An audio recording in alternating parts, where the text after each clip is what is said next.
여러분 안녕하십니까. 저는 책임다 이기는 망명방송입니다. 화요일 밤입니다. 오늘도 참 많은 일이 일어났습니다. 그 얘기들은 제가 2부에서 정리를 해드리겠습니다. 아마 한밤중이 되겠죠. 하긴 아무 일이 일어나지 않더라도요, 내일 아침 신문엔 일면 헤드라인에 뭔가 굵은 활자로 뉴스를 적습니다. 그런데 이 뉴스는 어떨까요? 오늘은 정치 뉴스를 말하기 전에요, 좀 제가 다른 얘기부터 하나 할까 합니다. 제가 지금 좀 속이 많이 상했습니다.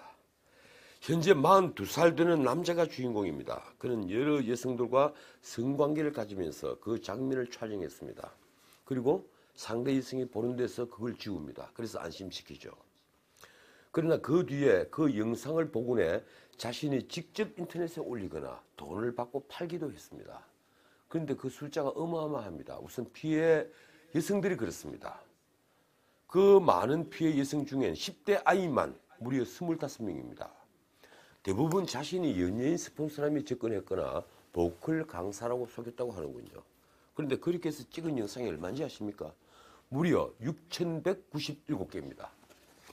자, 이 영상을 하루에 한 차례씩 찍었다 해도 무려 거의 17년을 쉬지 않고 작업을 했다는 얘기입니다. 42살이란 범인의 나이를 생각하면 성인이 되고 나서부터 이 일만 하고 살았다는 얘기입니다. 가족이 없는 것일까요? 아니죠. 이 전과가 또 있는데요. 중간에 수감 생활도 했다고 하니 문자 그대로 이 일에 매진한 전문가라고 봐야 할 것 같습니다.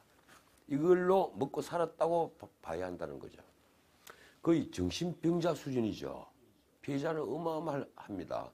그 중에 일부는 사건이 벌어진 뒤 합의하였다 하는군요. 대부분 피해자는요, 인적사항을 모르고요. 아마 자신이 그 동영상의 주인공 역할을 한 줄을 알면 그 대부분은 죽고 싶을 정도로 심적 충격을 받을 겁니다. 자, 이렇게 생각해 봅시다. 만약에 당신이 당사자라면 기분이 어떻겠습니까? 당신의 얼굴이 당신도 모르게 이런 일로 세상에 알려진다면 말입니다. 아니면 기분은 좀 나쁘겠지만 그 피해 여성 중에 당신의 딸이나 형제 자매나 혹은 당신의 아내가 있다면 당신은 어떻게 하시겠습니까? 그 남자를 때려 죽여도 시원찮을 겁니다. 그것이 이른바 피해자 감정입니다. 그런데요, 대한민국 판사들은 엄연히 그 피해자 감정을 감안해야 함에도 불구하고 그 피해자 감정을 조음처럼 생각하지 않습니다. 그래서 각종 사고로 인명이 훼손되어도 아주 냉정하게 그걸 금전으로 환산해서 손해배상금을 산정합니다. 그건 뭐 법관의 의무이니까 그럴 수밖에 없겠죠. 그런데 피해자 감정을 이렇게까지 냉혹하게 보는 것이 대한민국 법관입니다. 자, 이런 범죄로 인해 한 여성이, 한 가족이 씻을 수 없는 상처를 입었다면 그게 과연 금전으로 회복할 수 있는 것일까요? 그렇다면 형량은 어떻게 결정해야 할까요? 그냥 디지털 시대가 만들어낸 범죄라고 치부하면서 합의한 성관계다. 다만 그 장면을 찍어 유출한 것은 죄질이 좋지 못하다. 자, 그러니까 피해자의 여러 가지 죄질 등을 감안하고 또 반성의 정도 감안하고 그걸 개진의 정해라 그러죠. 또 일부지만 합의를 했다. 이러니까 계산 한번 해보자. 요 정도의 범죄를 저지른 애에게 10년을 줬으니까 얘는 또 8년을 줬으니까 요 사이 9년이 정확하구나. 9년이구나. 자, 그렇게 해서 징역 9년으로 징역형을 정하면 될까요? 아니면 고대 율법에 나오듯이 그를 돌로 쳐 죽이라는 판결을 하시겠습니까? 저는 솔직히 말해서 후자입니다. 제가 법조인인데도 말입니다. 이런 엽기적인 사건이 일어나도 불과 징역 9년이 선고되는데 그걸 두고 또 언론에서는 중형이 선고되었다고 표현을 합니다. 이런 엽기적인 사건이 거의 매달 한 번꼴로 일어나는 나라가 우리 사회입니다. 어쩌면요, 아마도 드러나는 것은 빙산의 일각일지 모릅니다. 그렇습니다. 빙산의 일각이죠. 이런 범죄는 배운 자, 못 배운 자를 가릴 필요조차 없이 벌어집니다. 오늘 당장 TV를 켜보십시오. 뉴스가 하나 나옵니다. 중앙경찰학교에서 경찰 교육을 받는 자가 4개월 교육을 받은 뒤에 일선 경찰서에 실습생으로 배치가 됐는데 불과 이틀 만에 여성과 성관계를 하고 그걸 촬영을 해서 이를 유포까지 했습니다. 경찰이 되겠다고 교육을 받고 있는 자가 말입니다. 잘 나가는 연예인들도 있었죠. 얼마 전에 집단 성폭행 혐의로 구속돼서 지금 재판을 받고 있는 정준영 일당 5명이 그들입니다. 얼마나 인기 절정에 있었던 연예인입니까? 버닝썬 사건을 수사하다가 고구마 줄기에 딸려 나온 사건입니다. 이들은요, 평소 서로 성관계 동영상을 돌려보며 범죄에 대해 무감각해졌습니다. 피해자를 일일이 확인하면 얼마나 될까요? 이들 역시 모두에 얘기했던 42살의 전문가처럼 빙산의 일각에 불과할 수가 있습니다. 그리고 그 전문가와 전혀 다를 바 없는 죄질이 좋지 못한 범인입니다.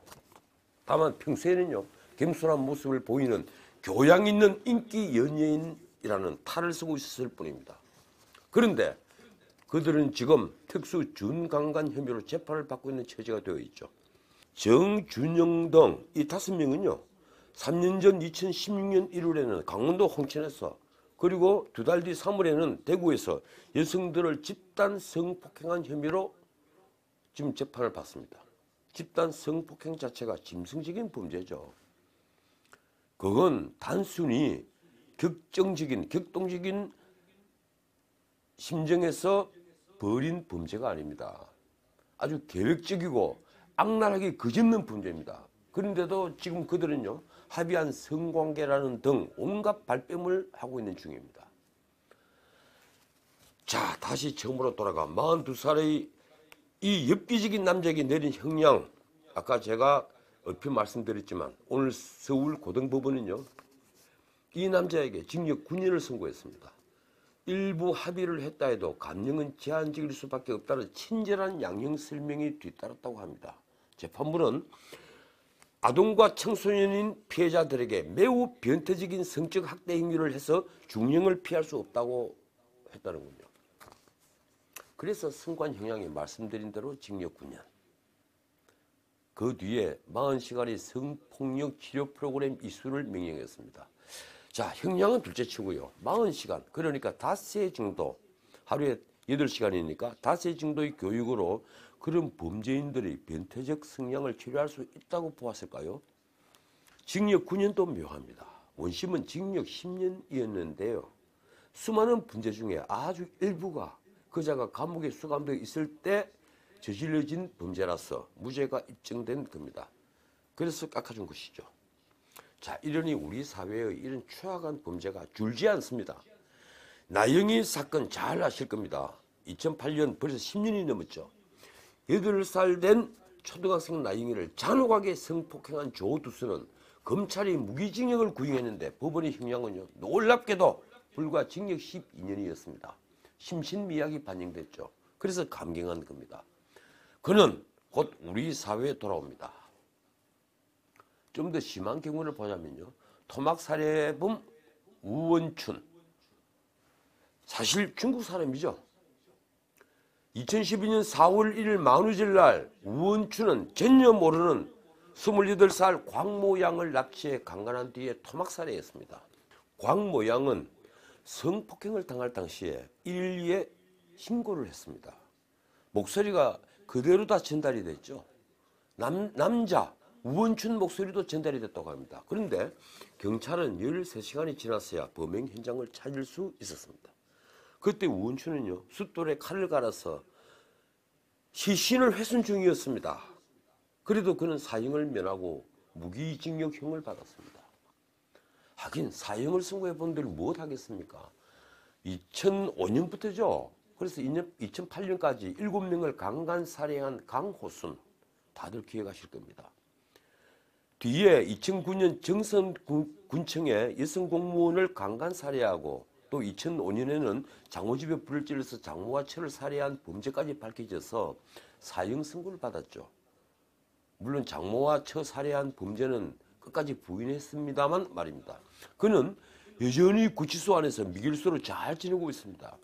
그건요, 20명 연쇄 토막 살해범 그 유명한 유영철도 마찬가지입니다. 자, 여러분들 모두 마음속으로 이 피고인의 형량을 정해보십시오. 법조인으로서 차마 제가 해서는 안 될 말이지만 오늘 이 범인이 불과 9년 뒤에 우리 사회에 돌아온다는 사실은 생각만으로도 저는 끔찍한 일이라고 생각합니다. 제가 그래서 오늘은 정치 얘기를 하지 않고 이 내용으로 일부를 여기서 줄일까 합니다. 잠시 마음을 진정시킬 때 이부를 제가 올려드리겠습니다. 지금까지 전은책이었습니다.